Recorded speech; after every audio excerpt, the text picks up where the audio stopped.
Welcome to Cosmic Comics, Games and Collectibles, your zen of geekism. We carry comics old and new, magazines, toys, games like Pokemon, Magic, D&D.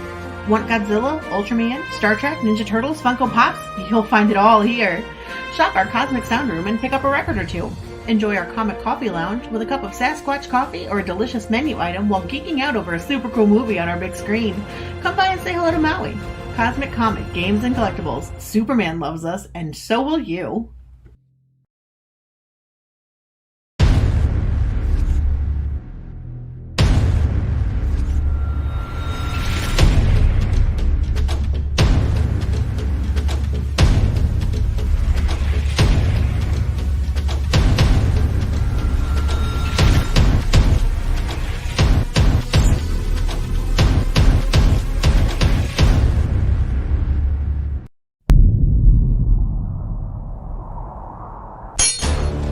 Challenged his father because of a curse on his people,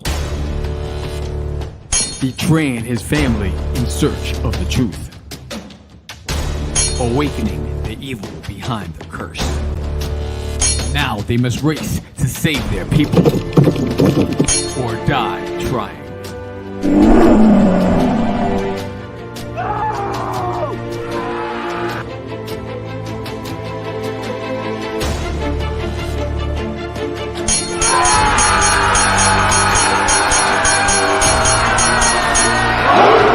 Hi, I'm Samuel, and welcome to Forbidden Issue 2, The Hunt, the third campaign, the biggest one yet, 32 pages of action and drama. We have guest artists, variant covers, homage covers, a graphic novel, Volume 1, you can collect the first 3 issues, a crossover pinup between Philip Russ's Tragedy and Forbidden, and so much more.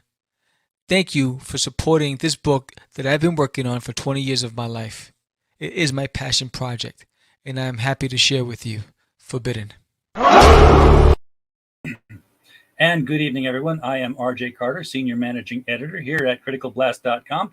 And I would tell you what tonight's topic is, but it's forbidden.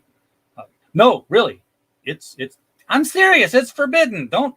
Okay, that is actually the name of the book that we are touting tonight. And we have, fresh from Craze, Samuel Vera with us. How are you, sir? How are you? How's it going? I'm good. Man, it's. I almost said it's such a great Friday, and then I realized, yeah, it's not yet. Yes. I got another day to go. Yes, today feels like a weekend. It's crazy.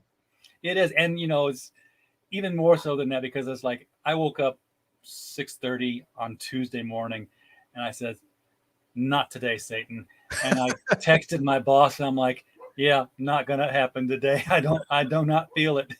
And so Wednesday was Monday all over again.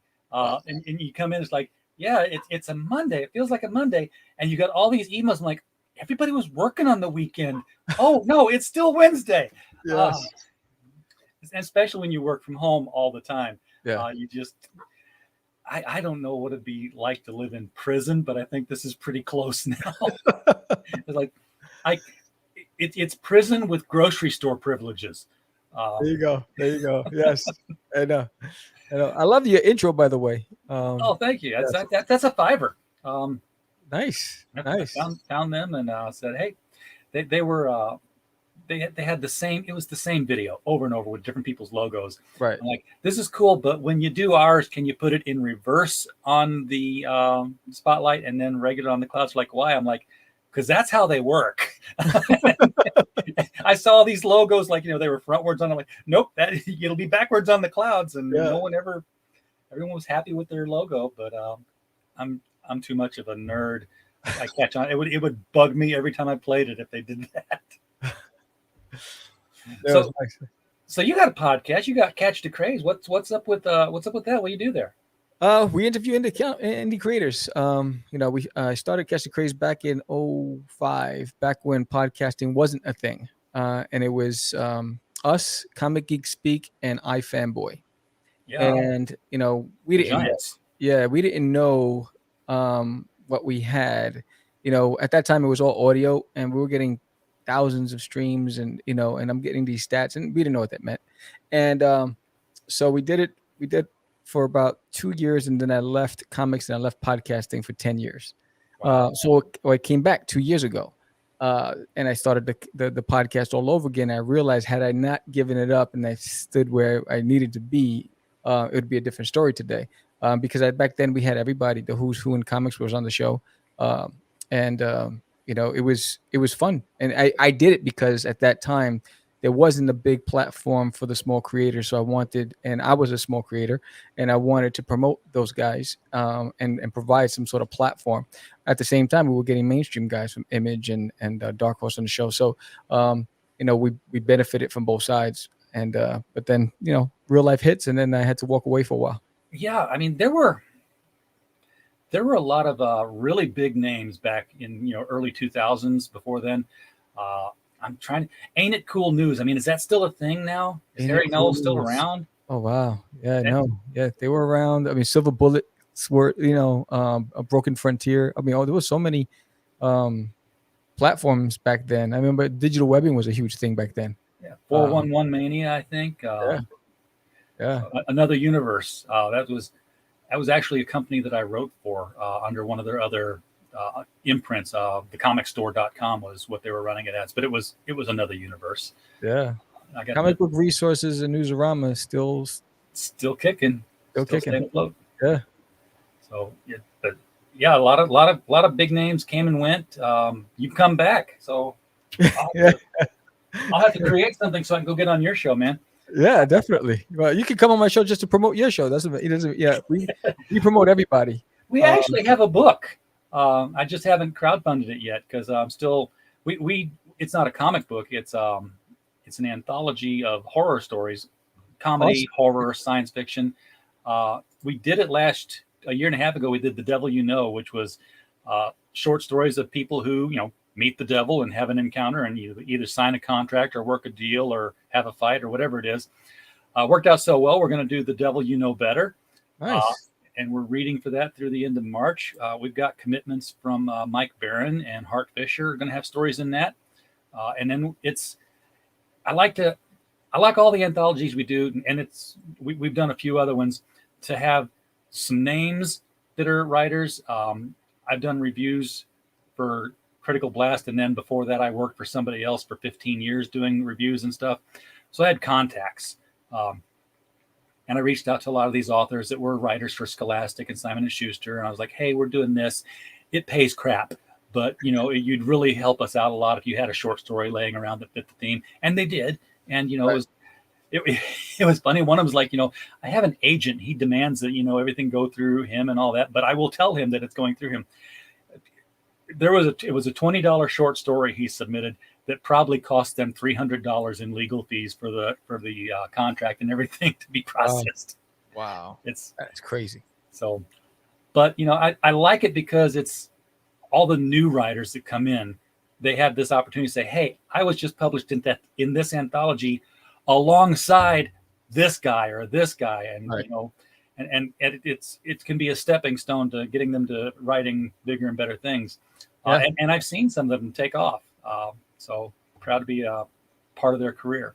Yeah, the Comic Book School does the anthology, and there's a lot of people collaborating on it on all different levels in the independent game. It's led by Buddy Scalera, who's been in the comic book business for a long time. Yeah, they're doing a really good job. They just did their second anthology. A lot of people say they don't like anthology comics. I cut my teeth on them, and when I say I was reading anthology comics, they were still 22 pagers. So you were getting 5 to 6 page stories, but they were. And I'm old, Samuel, so I was reading DC's House of Secrets, Tales of the Unexpected, all these crazy twist-ending horror stories that were. You got 3 of them, 4 of them in a book sometimes, and it was still the 25-cent anthology thing. Yeah. So I like an anthology that's well edited and well put together. Yeah, I like it when it's themed. Yeah. But if it's just a bunch of different stories just jumped in there like jambalaya, I'm like, I'd rather have it a themed out thing like a horror theme or whatever it is, because then at least you're getting something that's consistent. you got what you bought. You pick up something with a horror cover and you get in there and there's like a romance story and a superhero story Yeah. with a couple of fantasy. Like, what? No, this isn't what I wanted. Yeah. Um, Speaking of fantasy and what people want, what people usually want is forbidden, or at least so we hope, right? Yes. Yes. So this Uh-huh. is issue 2. This is issue 2. It's on Indiegogo and on Kickstarter. So we funded it on Kickstarter in 14 hours. And Indiegogo's always been slower. The only reason why I do it on Indiegogo as well is because there's about a dozen or so people that backed the campaign when we first launched issue 0 that are not Kickstarter people. Yeah. And so when I did issue 1, I launched it on Kickstarter. We funded it. We closed it out. And then I got, emails about, hey, you're going to bring it to Indiegogo. So then I followed up with an Indiegogo catch-up campaign for 20 days. It was exhausting for those 50 days, constantly posting, promoting. So I said, let me just do it simultaneously. And I don't know what I was thinking because it's even harder to do two at once. And, well, I know there's yet another trick to doing that. Because I know people will go to Kickstarter and then go to Indiegogo because it's still money on the table. And they'll do something. They'll go to the last 3 days and have made like 5 backers. It's like not even worth the time. Right. But I learned from Kara Nicole. She has all the cosplay stuff, and she makes five figures, young lady, when she does this stuff. And what she does is she goes to Kickstarter and she'll get like $35,000 on a Kickstarter, and then she'll set up the Indiegogo and set up like 1,000 Flex Gold. Right. But then she rolls over the money from Kickstarter so that as soon as the Indiegogo launches, it's 3,500% funded, and it's instantly a project they love, and the algorithm throws it on the front page, and everybody wants to partake in it. Oh, wow. So there's a psychological thing and an algorithm thing that is there. Now I think Indiegogo takes a chunk of the money that you roll over. I think that's Yes. You have to be willing to sacrifice that. But same thing. Kickstarter does the same thing. I think that's the only reason why I do it there. I mean, it's definitely slower. It's Indiegogo is basically user friendly for the creator, but Kickstarter has the recognition and the reach. It has the app that people prefer to use, so they get the alerts on the app. They can pledge on the app. Indiegogo, you have to go onto the site. You got to log in. You have to put all your information in, and sometimes that's a turn off for people. So for me, and considering that I was away for 10 years and I come back, I'm building that audience now. So I'm hoping that on Kickstarter we double our backers. We had 50 the last time, so I'm hoping to get to 100. And Indiegogo, anything over 30 is good on Indiegogo. Oh yeah, for me, because we're not there yet. Yeah, I've seen. We had somebody do Kickstarter yesterday. They were doing their Indiegogo version of it. They're like, yeah, we did the Kickstarter. We had 100 backers, and I'm like, this is your first project. That's a go get drunk, man. That's a huge victory. That is a huge victory. That's awesome. But there's different crowds, and it's not. I know there's the whole, I'll never shop Indiegogo because of this, or I hate Kickstarter because of that. But even so, there's a crowd that goes to Kickstarter. There's like the good girl, bad girl comics crowd. Yeah, that's Kickstarter's domain. They rule there. The 90s superhero thing, you won't get bupkis on Kickstarter, but Indiegogo will just take off with that. Yeah. And I don't know if it's because that's the only place these people who like that thing look, and they just don't look at both places. But it's what we really need is we need a third and a fourth crowdfunding platform. Yeah, you need something, because I think what happens is it's definitely saturated, and then a lot of the bigger names have really dominated the space, and so you think Indiegogo started out for the little guys, the unsung guys, to promote, to try to raise money for their projects, and now you're not just competing with your buddy next to you, but you're competing with the bigger names that have the reach, that are paying these marketing companies to run their platforms, their campaigns, to design their ads, to they pay for the press releases and all of those other things that the little guy just doesn't have the capital to do. Exactly. And so we have to do grassroots promotion because we don't have that reach. Yeah, I remember when Rob Thomas went to Kickstarter to raise money for the Veronica Mars movie. Uh, and first there was like everybody who was a big, huge Veronica Mars fan, and the thing made over $1 million. It was a record-setting crowdfunding at the time. But at the same time, there were also people like, why is he here? This is where we're trying to make, our $6,000 slasher story. We Right. can't compete with this kind of thing. It's taken our audience away. It's the same thing now. It's like when I first got into Indiegogo and Kickstarter for comics and started talking to creators like you, that was all it pretty much was, and it was great. And you were getting all this new comics. And now it's like, hey, Boom Studios is going to, before they go to the retail stores, and they are going to go to the retail store, they're going to crowdfund the thing. Dynamite's going to, release, old issues of Vampirella with a new cover by somebody. Even my Marvel licenses, like some of the games, they license the name and the games. They got the licensors that are creating campaigns to raise money for the games that they just got the rights to do with Marvel. So, and they're raising $1 million or more.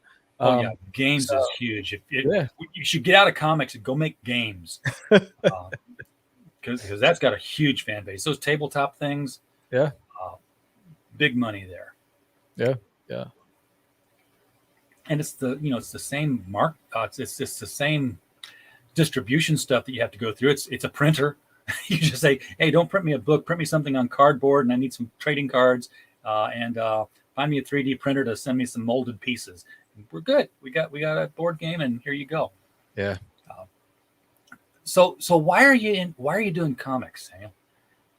Because I love comics. I mean, when I grew up, when I grew up, I loved like Garfield and Peanuts, and I didn't realize, when you're a kid, you don't realize that there's somebody behind the creation of these things. And it wasn't until I saw Too Close for Comfort, and it was the father who was an artist, and he created Cosmic Cow. He was an illustrator. I remember that. Yeah, Ted Baxter or Ted Knight. Ted Knight. Yes. And I was like, wait, there's a human being behind this. I said, so you can do this. And I was just so fascinated, and I said, I want to draw. So, I'm a big Jim Henson fan, Charles Schultz. I loved everything, the Muppets, and I was a Star Wars fan. And so I started drawing. I was a copy drawer. So I would draw what I would see. Like, I was a big G.I. Joe collector when I was a kid, so I used to draw my action figures. And it wasn't until my stepdad said, you'll never amount to a real artist because all you do is copy. And I was like, you son of a biscuit eater. So, I went outside, and, after I, caught my breath from, breathing hard, I said, you know what? I'm going to start drawing from my imagination. And I started creating my own comics, and I started out with a character called Cosmic Gorf. And I was influenced definitely by Alf and by Fraggle Rock. And and you say Cosmic Dwarf? Gorf. Yeah. And so I started, that was my first attempt at making my own comic for myself. And then it evolved. I created my first comic book I ever produced was called Cosmic Wars, and I launched it at the Big Apple Comic Con in 2005. Sweet. Yeah. And so I've always wanted to make my own comics. And that's why I do it, because, when you get all these ideas as a creative, and you just can't stop, all that information that's coming to you. You need just to extend that information and get it down on paper. And I just love doing it. Yeah. So you did it, the true traditional hard way, where, you drew it, you took it to a printer, you paid them. Yes. And then you were, I'm guessing you were out of comics when you were out of podcasting for as long as you were away from the. Yeah, I walked away from podcasting and comic books for 10 years. Yeah. So then you come back, and here's this crowdfunding thing that's sitting in front of you, like, hey, look, you can raise the money first. Yeah. Oh no, when we first did it, so we were so raw. When we first launched, Crazy Comics was my imprint. We were trying to we didn't have a lot of money. And so I went to the Big Apple Comic Con because a friend of mine knew Michael Carbonero, who runs the Comic Con. Yeah. And so he introduces me and he's like, "Who are you?" I said, I'm saying, "My name is Sam." And Michael Carbonero is almost like Mick Jagger, but with ADD. So he's high strung and he's all over the place, and he forgets your name 100 times a day. So I'm like, "Oh, my name is Sam, and I'm interested in the table." He's like, "Well, it costs this much. Go see that guy." I said, No, you don't understand. How do I get a table? And he's like, "Well, you got to pay for it." I said, so I pulled out this ad campaign that I did for him. I did this big illustration for the Big Apple Comic Con, and I said, "Look," he goes, "That's my show." I said, "Yes." He goes, "Who did that?" I said, "I did." He goes, "You did that?" I said, "Yes." He goes, "Can you do it again for my next show?" I said, "For a table?" He goes, "If you could do that for me for every show, you'll get a table." And that's how we got our first table. Sweet. Yes. And so we were Well, high fiving on the streets. We were on 42nd, 34th Street. It was by the New Yorker Hotel. And so we run home, and it's like, all right, now we need books. And so at that time, to send it to a printer was a lot more expensive. So I had a friend who worked at a press, and he says, "Look, we paid him under the table, and he just printed it flat. So we had to go back and fold them and staple them ourselves. oh, And man. then we were stacking encyclopedias and anything heavy to flatten them. And then we would go and we would self-distribute it. We would go to Midtown Comics, DC. We would go and just to the stores, and the retailers would carry it for us. And that's how we did it. We did it all old school style. And You we have would more experience making a comic book than anybody who has successfully crowdfunded a comic book on either Indiegogo or Kickstarter, because you literally had to have hands-on experience the whole way. Yeah. You didn't have this, place an order with Mixum, and then they'll ship it wherever we want it to go. Yeah, no, we weren't. We were very budget conscious because we all had jobs and we all had responsibilities, and we were like, you know what, we got to figure this out. And so I was like, all right, negotiate, and that's what we did. I went to Midtown Comics. I spoke to the owner, and he's like, "Yeah, we'll put it on the shelf, and it sells. We'll give you your cut." I was like, "All right, cool," and they sold. And he's like, "All right, we need another set," and that's how we did it. We would go store to store, and then I would send 10 press kits out by mail. So I pack them, and it'd be about a pound because I'd have every copy of every one of our books. We'd have our bios, everything, and I'd mail it, and I'd find out who the editors were for every newspaper, radio station, whatever it was. And that's how we got on the local news, the newspapers. We got on national TV, and it was because I don't know how much money I blew just on shipping that stuff. But I said, look, if we sound at 103, get us on and say yes and get us on national news, we're golden. And that's how we did it. And it was all grassroots hard work back then. So that brings us up to current day and the Forbidden series, which now this is issue 2, or is this? This is the third. Because I saw an anthology in the ad in the video. I was like, first 3 issues, but this is issue 2. What am I missing here? No, because there was 2 other campaigns before this. We started out with 0. Oh, okay. Yes. So you're getting 0, 1, and if you get the trade paperback, this will be part of the trade paperback. Yes. So you get 0, 1, and 2 in the first volume. And we launched 0. So I launched Forbidden back in 06. Only all I ever produced was 0 and 1. We had a lot of followers back then. And so no one's ever seen issue 2. So when I give up comics, I give up everything. So when I decided to come back in 2018 is when I started pondering the idea of coming back. I commissioned an artist to finish the series for me. And that was before I even thought about going on crowdfunding. I paid out of pocket. And he finished it. And my buddy, George Medina, who has his own book, Wonder Duck and Rush 5377, he lettered it for me. He's an exceptional letterer. And then Barbara Siroji is our colorist that I found initially on Fiverr, and then we started working outside of Fiverr, and she's been doing the book. She colored 160 pages. So the first 5 issues are fully colored and lettered, and the last issue is lettered and is being colored right now. She's about 30 pages left. So you're getting part 2 of a 6-part series, and the full complete series is about 168 pages. Okay, so when you say 6-part series, that's actually 7 issues because of that 0 issue. Yes. Oracle database counting method here. So can you go into what happened in 2006 that made you give up on comics?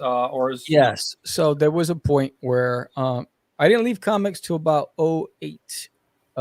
My last appearance at a Comic-Con with San Diego Comic-Con, and that's when I think, and then I left. But we were doing 14, 15, 16 conventions a year. Everything was out of pocket. We were traveling all across the country. You know, I was paying for my own press releases, all that stuff, hotel stay, all that stuff. And so after a while, it was taking a toll. And then, we had that family meeting and says, look, which one is it? And so I had to walk away for a while. And it killed me because the amount of, at that time, I had a real big following for my book called There's an Alien in My Toilet. And we had a huge following for Forbidden. And I walked away. I didn't even make a formal announcement. I just closed up shop and vanished. And everybody's like, where did he go? I always joke. I said I was in some sort of cell in Afghanistan. They just released me. And so for me, I was always looking back and watching like through the window as everybody else was going to the Comic-Cons and everybody else was producing their books. And so once we get everything settled and our lives established and, we got a home and the whole bit, I always had my office and I said, this is just a museum to me. I said, I don't want to be that guy that lives with regrets. And so when my wife said, go for it. And so Mark Torres, it came from the radio. I just posted on social media, hey, I'll be coming back to, comics. And so he invited me to his radio station immediately. He says, come on my show. Let's announce it there. And I did that. And my first appearance was at Kids Comic Con and then at the White Plains Comic Con. And that was my way of trying to get those feelings back, and seeing what's changed. And when I decided to bring the podcast back, I realized everything changed. So, I was going to ask you, specifically what has changed? I mean, when you go to the Comic-Con now, and you've been away for 10 years, is there a stark difference or is it like, yep, it's Comic-Con again? Well, the biggest difference that I've seen is that cosplay is really dominated. It's I did 6 events so far, and a cosplay was probably the most prevalent thing there. And cosplayers, they usually they're there for step and repeat. They're there for, social media posts. They're there to enter contests, and they're not necessarily there to buy comics. And then there's a lot more families. Well, back then there were real true comic collectors. It was during that image craze. Everybody was buying comics and wanted those limited editions, wanted to save things. They bought 2, put 1 they saved and 1 they read. So it was different now. And families, if you're not a recognizable brand, the parents will keep the kids moving no matter if the kid says, hey, mommy, I like that. They're like, no, we're going to go over here. So the kids, most of the time, the kids don't have a choice. They got to go where the parents wanted to go. Let's go find Spider-Man. Yes. So that for me was the big difference. And how much of the bigger corporate environment has encroached on the space. So the arenas, artist alleys, getting smaller and smaller, because they're looking for the bigger space, the bigger bucks.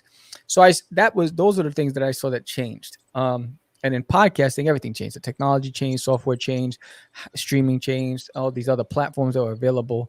So I just had to go and do my homework. I spent 6 months studying what changed, what I needed to do differently.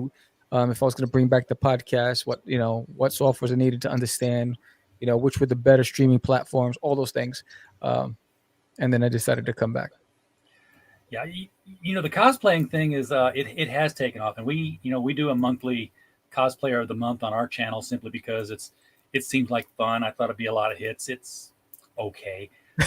But when you go to a con, I found the trick is to take advantage of their audience. See, I have the first book I ever published was an Alice in Wonderland book. So nice. Whenever somebody's doing like the Tim Burton Alice or something, I'm like, hey, come here a second. And so she's like, it's like, I've got a rule, anybody cosplaying as Alice gets a free book signed. And nice. What they do? They take a picture with it and they put it on their social media thing. And Yeah. So, I was at an event. There were cosplayers that I was able. They came to a panel because I did a panel at the event, and they came to the panel, and it was about how to start your own podcast. And these cosplayers were interested in starting their own podcast. And then because of that, they came over to my table at Artist Alley, and they wound up purchasing a few of my books. But that was the only time. It was because because they came to the. I guess they felt compelled. You know what? I really like this panel. He gave us a lot of information because it was a small audience, so we just did a round circle. Sure. You know, we left our tables at the stage and we did a round circle, and we just had an intimate conversation with everybody about, you know, how to start, where to promote, you know, what tools to use, from budget to the professional. All depends on what they wanted, and you know, we provided that information for them, and it was a one-stop shop. One of these days, I'm going to get professional, Sam. So far, I've had the brand for 7 years now. I was just told. Twitter gave me the anniversary, and I know that it's 7 years because we locked down all the social media the day we grabbed the .com, because like, okay, just grab it all, whether we use it or not. Right. Just to make sure nobody else, you know, takes the brand and causes confusion in the marketplace. And the only tool I had was the laptop. Internal mic, external speaker, sometimes plug headphones in the side. Now I've got, you know, this mic here, and you know what? I've not really noticed that big of a difference with it. I'm like, yeah, I'm just doing just as good with the internal mic, I think. Yeah. But then What's again, up, it's also a $20 mic from, you know, China. Literally, Yeah. that was the brand name from China. It didn't say anything on the box like Sanyo or Sony. It was a Nice. plain brown box. Pops Van Yes. Zandt in the chat. Pops What's got up, his Pop? patch the other day, man. I can't wait to see that. We made Critical Blast patches, so I made sure I sent him one. I had to send one to him. I had to send one to Shay. I don't know if you can all see it on there. I had got it Nice. sewed on my jacket.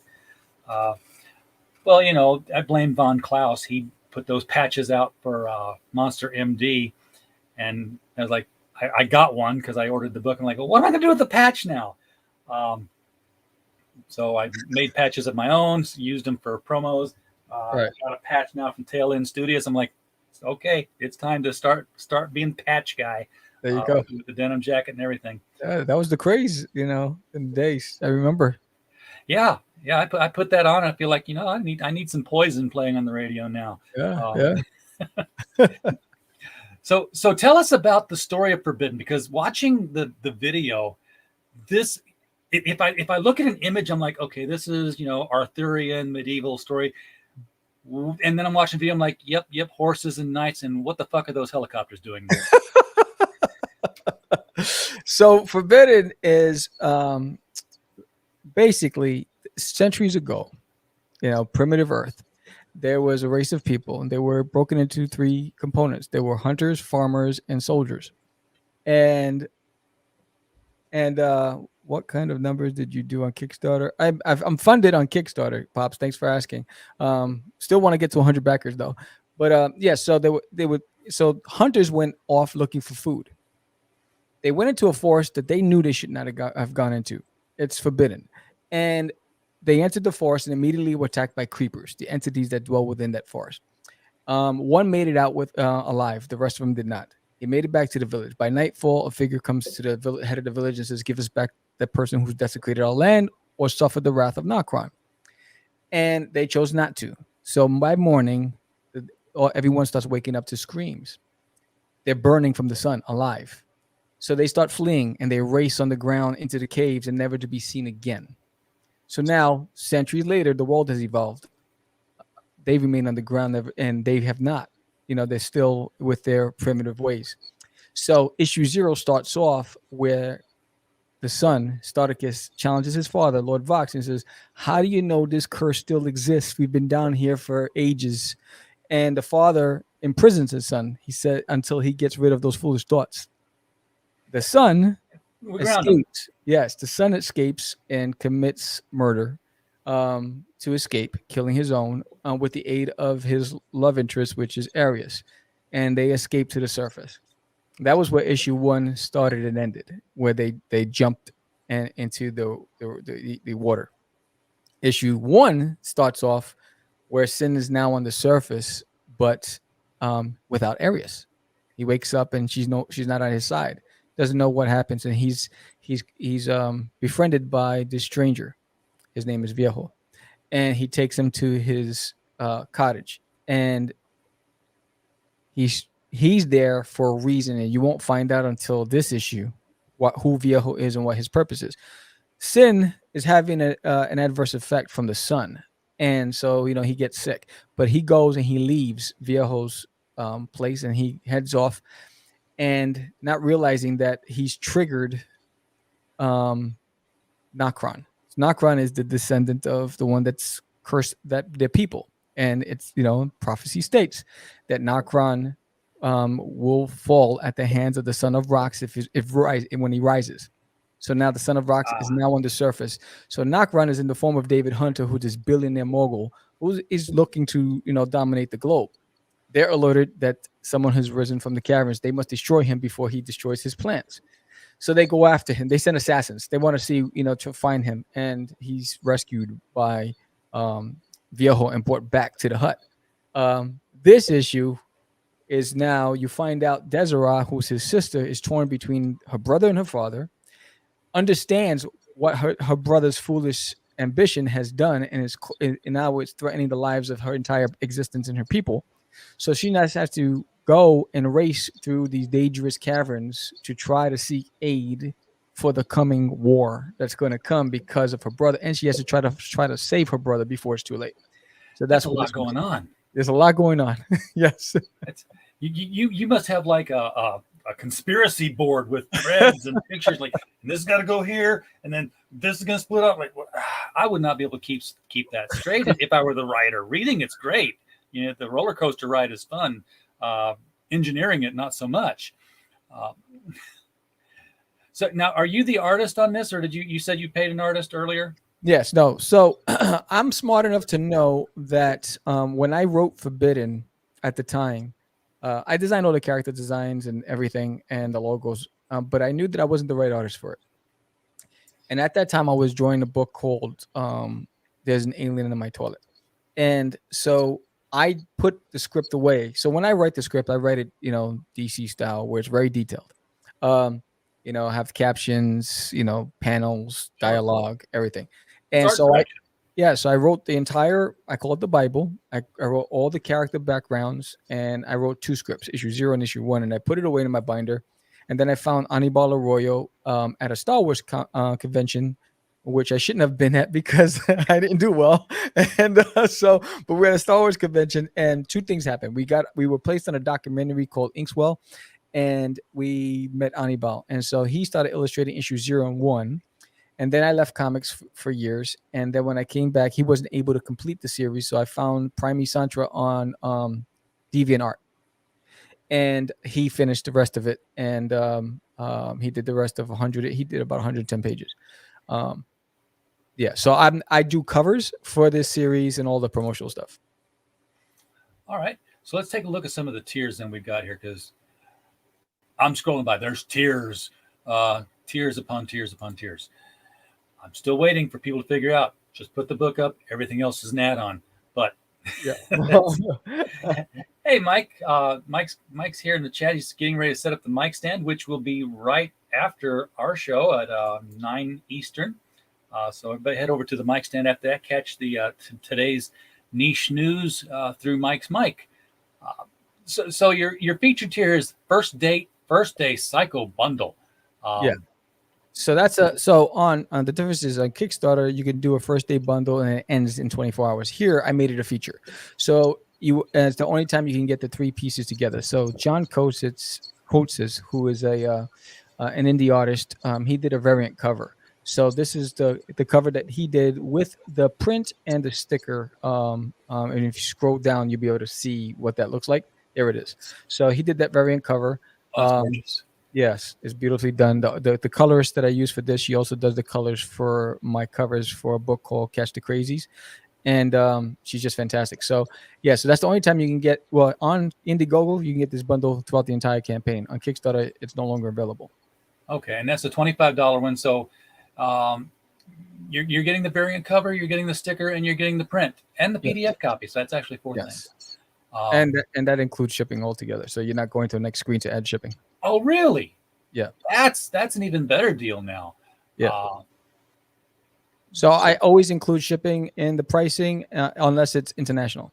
So if it's domestic, the shipping is always part of the cost. You're not going to another screen to add any shipping at all. Even if you add 20 pieces to your add-on. it's all the same. International is a nightmare. Yes, that's why it doesn't additional cost. because each one is different, and then there's Australia. So I only do Canada right now because I got caught up and I did global, and the costs were just outrageous, and I was like, oh, never gonna do this again, because you have to understand the differences and the weight. And so I was like, you know what? I know now, because I know exactly what's in the packages, because I've done enough Kickstarters where I know how much the weight is. So I know exactly what I'm going to be charged for the shipping. But international, it changes all the time. So I just the changes, the currency conversions change. Yes. What we do is, we just bundled up a package for Angel's Awakening, Daniel Parker's book that we just finished distributing. And we have an agent in Europe that, like, we bundle it all up in one package. I'm like, okay, here they all are, and it's cheaper. I send all the books to Europe to that one guy, and then he mails them inside of Europe to all the countries for domestic pricing. Right. So there's only one international shipment, and it divides out that cost. There were only 5 books in this particular batch, so we saved $25 over what it would have cost to ship them individual, but it's still $25. If there'd have been 100 of them, it'd have been a much bigger savings. But the big market's here in the U.S., so that's really easier to calculate shipping on that and just say it's flat out into the price. BAP2, appreciate you being here, man.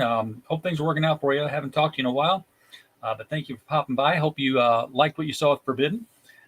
Yes, thank you for stopping in, buddy. Folks in the chat who are huge on digital, we have a lot of people who that's all they can get. They've got no place to put books, or the international guys who can't afford the shipping, because it does kind of get up there for right now. So you can get all 3 books digitally, just as easy. Oh yeah, $15 for 0, 1, and 2, $5 for just 2. Yeah, that's very attractive pricing here. If you just want the book, and 2 trading cards and a PDF copy. Ooh, okay, now you made it. Now you made it choicey. Because I'm like, $15 for the book and PDF. Spend the extra $10 and get the virgin print and the sticker and the variant cover. But now you got trading cards down here that weren't up there. Yeah, okay. Now you made us think and say, which one do I really want? For me, it'll be the sticker, because I still got space on my sticker surface. There you go. Put stickers on. But the trading cards, what are the? Are they going to be further down here if I scroll? Yeah, you'll be able to see the trading cards in the further down. I put the. Would you put the whole book on here? No, I put 8 pages of the first book. It's 32 pages, and then I put 4 pages from each other issue, so you can see if you've never seen Forbidden before, which most of the planet has not. This is why they say it's good to be king, by the way. Yes. Yes. Oh, look at that Kingdom Come homage. That is gorgeous. So this is the alternate cover. Yes, it comes with a numbered and signed certificate of authenticity. That's the homage cover. That is sweet. Thank you. Okay, we're going to look at the rewards and tiers down here because it's easier. You get bigger pictures. There you go. So $15. There's the 2 cards. That's your bad guy and your good guy. And I'm guessing the bad guy, this demon. David Hunter. Yeah. Yeah. That's in the human form. So yeah, he can assume a human form. Yes. So David Hunter is the human form, and Notcron is the demon. He's just like the lizard person that runs Facebook. Yeah. I thought you were writing a fantasy here, Sam. And then you got issue 2 limited edition homage cover, $25 plus bookmark plus sticker, and the 2 trading cards. And the 2 trading. Oh well, there you go. You've got it all right there. Yeah, just go with that. But I'm betting somewhere down here, like you can get all 3 issues and the bookmark and the sticker. Just get it all together. $35. I mean, that's what you would, folks. That's a little bit more than what you would pay for one book on most. Now, how big are these? Like 22-page floppies, or are they? They get bigger and bigger with each one. So the issue 2 is 27 pages. Issue 2 is 32 pages. Issue 1 is 27 pages. Issue 0 was 16 with the world maps, the character designs, the art, all that stuff. So it's a 32 page book. But yeah, so we started with the preview story, and then it builds from that point on. All right, and then you can get it all in one graphic novel. I'm going to assume floppy, even though I know that these mock-ups always look like a hardcover. Yeah, the floppy. Yeah. Yeah. The hardcover will be next year in the fall, which is the full collected. It's a 200-page book. That'll be a hard copy. It'll come in a floppy at 168 pages and a hardcover at 200, because the hardcover is going to have everything in there. Now this looks like, okay, so this is the graphic novel 0, 1, and 2 in one big collected format. Right. Bookmark right here. Yep. Stick 2 cards right here. Yeah. This is a PDF of the whole thing, I'm guessing, which doesn't say it is. And then it says a sticker, but you've got these 2 stickers, and these are not the 2 stickers we saw before. Right. So this is you've got 3 different kinds. Don't tell a sticker guy that you've got 3 different stickers, because now you're just like, and all the stickers, the anxiety level is up here now. And the great thing is that all the stickers, when you go to check out, you can add it in the add-ons. Oh, well, never mind. R.I.P. my wallet. Collector special, $95. Own every cover of the first 3 issues Forbidden, plus the issue 1 homage cover, plus issue 2 homage cover. That is 4 times 3. And that's 12 books here, folks. For $95, and these other ones, they're not in print anymore. This is your reserve collection of your overprints, right? Yes. So yes, you're not going back to press with any of these things. Not the limited editions, because the homage covers were only 100 were produced. So when I sell out of those, it's done. So you have 2 homage covers. The one in the green with Nacron right below, that one is the homage to Doctor Strange. And then you have like the sketch cover. You have a couple of gold covers. So on the bottom, you see the 2 kings. Yes. That one's a gold cover. That one there is a hollow foil cover. And then the one above to the right, right over. Yeah, that's another gold cover. And then the Sin and Viejo cover right next to that, that's only 100 produced as well. That was a variant cover that was only available on day 1 on the last Kickstarter, and it was no longer available from that point on. So you have a lot of, and then you have myself, Anibal Arroyo, Prime Santra, and John Coates' art by all 4 of us, and David Keelis, five artists and 12 covers. So if you are the completionist and you have to have it, this is the way to go right here. $95, postage included on this. Yes, so, unless you're in Canada. Unless you're in Canada. Yes. And then we insist on real money. So, put that Canadian stuff away. We want the US dollar. Yeah. This looks like a retailer tier. Yes, a retailer special. I love retailer specials. Yes. So this, you're getting 5 copies of issue number 2, plus the homage copy, the sixth issue. So basically less than $10 each book. This is already a $15 book if you're a regular person. So you're already getting it for less than 10 on each one. You're going to sell that homage cover for $25. And the rest of this is going to be gravy. So I love retailers to do this. On the last campaign on Kickstarter, we had a couple of retailers that took that bundle with the last homage cover we did as well. Yeah, I'm so happy to always see retailer specials on these crowdfunder campaigns, because maybe it's because I'm spoiled. My LCS guy in Belleville, Illinois, he does take part in these, and he has a little special shelf behind the counter because they're too expensive to just leave out in the main. But it's cool that you can say, hey, that there was a Kickstarter here that I really had a cool book in and I couldn't get it. It's like, yeah, is this one right here? And it's like, yeah. It's like, yeah, $30 and it's yours. It was only $25. Yeah. So do you want it or not? Bigger retailer special, $100. $100, you're getting 5 of 0, 1, 2, and the homage. I think this is even cheaper. It is even cheaper than getting 5 copies of issue 2 on a per issue basis, which you're going to mark up to the same price. This is your profit right here, guys. If you're running an LCS store and you want to get something that's not going to come damaged from Penguin Random House, is not going to, show up late or not at all from, Diamond. Yeah. And it's something different from what Marvel and DC and Dynamite are offering to you. This is the thing. Give your readers something that they haven't seen before when they browse the stacks. Make them say, "Ooh, what's this? When did this come in? This was not in previews." Exactly. Oh, and the retailer specials just keep coming. $125 for 5 issues of the trade paperbacks, plus the homage cover. Plus the sketch cover with an original sketch by me. Oh, that's even better now. So, yeah, speaks for itself. Some royal art. Now, this is not a commission. This is a page from the book, right? Yes, this is an original art by artist Anibal Arroyo, who did the first 2 issues of Forbidden. 11 by 17. It comes framed, and it comes with the sketchbook, where his art is featured in the sketchbook as well.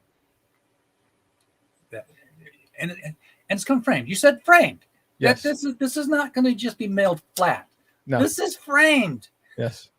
Frames are expensive. You spend $100 on a frame to get something put up like that. John Katsus original art. Yes. This is from, which book is this one from? Is this from 2? That's a variant cover that he did for Forbidden that hasn't been released yet. Okay, so this is cover art. That's cover art. Even more special because interior pages are cool, but the cover art is where you really give the character a dynamic pose. And that's an interior page. Yeah, that's Anibal Arroyo. That's an interior page from issue number 1. That is the dream sequence page, and that's an original penciled page. Also framed. Yes, and it comes with the book that the page is in. That's great. I mean, you get that kind of provenance. If it were me, I would take the book and I would go get an 8.5 by 11 frame and slip the book right in. They got comic book frames. You just slide the books in the top, these little top loaders, and stick them on the wall. I'd put it right next to the book. In fact, if I wanted to be, devil may care about it, I might even fold the thing open to the page and stick it in that way. As long as I had another copy set aside somewhere. Right. And then, you can add on any of these books, $5, $10. It all depends if it's a gold cover or an homage cover. Will depend on the price. And then, so you can get the sketchbook, you can get the pinups, the stickers, everything is available. The stickers are 3. Wait a second. I thought there were like 3 stickers. Now there's 1, 2, 3, 4. Oh man. Okay. How big is this Pishko print here? Is that like a trading card or something? Come on. No, the print is, I think it's like, I think the print is about comic size. Okay. Yeah. Or maybe a little bigger. It might be a 10 by 8. I forgot. But yeah. Like $3 for a print. That's insane. That's got to be a postage stamp. No, it's a big print. And here's, this one's cool. Now you can get the script from issue 0. If you want to learn how to write comics, get people's scripts. The books give you some kind of knowledge, but there's nothing like, diving right into what was already done and reverse engineering it from there. Get the script, compare it to the book, see how what was said actually translated through an artist and onto the page. And wow, these are the goals we have not hit any of the goals yet. No. Okay, so there's a 25 backer goal, and you will unlock this digital print of David Hunter and the Creeper by Samuel. Which digital print are we talking? Like it's a JPEG or it's a non-fungible token? Yes, scripts and notes. Yes. Scripts and No, notes, yep. it's a digital PDF. It's a digital print. And of that. And if we get to 50 backers, you actually get the physical print. Well, I'm curious how many backers we're at here, because you were at 3 when we started, $85. This is where I embarrassed myself by saying, "Hey, this is how nothing we did tonight." Um, let's just see. Let's just refresh the screen and see what happened, if anything, because yeah, that's kind of what I thought. Some days it just doesn't pay to fire up the computer. But there's gonna be some nice prints here. The more backers you get. Yeah, so that print is a crossover between Philip Russell's tragedy book, which we both launched on the same day, and so I did this crossover. That's my art of his character and my character. So he already reached his backer goal of 75, and so everybody who supported his campaign will get the digital version of that. So if we get to 75, so you're both offering the same print. On your yes, different so it's a campaigns. crossover. So tragedy is the one that's kneeling in front of my character Desiree, who's standing, and then the red dragon is his character behind, and the creeper behind Desiree is my character. So I drew that piece, a crossover that we both were doing to cross promote each other's campaigns. Yeah, that's a huge thing that people are just finally starting to take advantage of, is this cross promotion thing. I know that Michael Oden did something with I think his name's David Brink. Probably I got his first name wrong. It's last name's Brink for sure, because I watch his podcast, A Drink with Brink. And theirs was like, if you bought Perfect 10 from Brink, and then you gave your backer number to Michael when you ordered the Embrace, then you got this special print that was only available if you backed both tiers. So, and both the campaigns said, hey, back them both, get this. Right. Yeah. And then, Michael just handled the fulfillment from his campaign. All kinds of creative different ways. I've always thought that, that the whole trading card thing that people get into, I said, you ought to get 9 of y'all together and just have one person draw one big scene. Remember those X-Men Fleer trading cards that came out in the 90s? Yeah. And you put them in the book, the page, yeah. and when you got all 1 through 9 or 10 through 18 together, yeah. it was one big picture. Yeah. I said, you do that, and everybody puts their card on their campaign and says, here's where all the other cards are. Go get them, boys. And now you got 9 people intercoordinating, their campaigns together. That's smart. And, maybe somebody was going to get 3 of them and not even know about the other 6. And now they're like, well, we are OCD obsessed people in this collector's market. We've got to have them all. Yeah. We may not even like those 6 other books, but damn it, we got to have the cards now. Yeah. You hooked us on them. That's a smart idea. Yeah. The real trick is, getting nine people in crowdfunding to get along until the end of all their campaigns, and to actually get to the end of their campaigns. Yeah. There's a lot of distrust out there in the marketplace. Yeah, I recognize that. And I think that's fading. I think that's going away. That's, there's always the whole, I know there's some podcasts that their focus is what's late today. It's, day number 507 and still no signs of this book.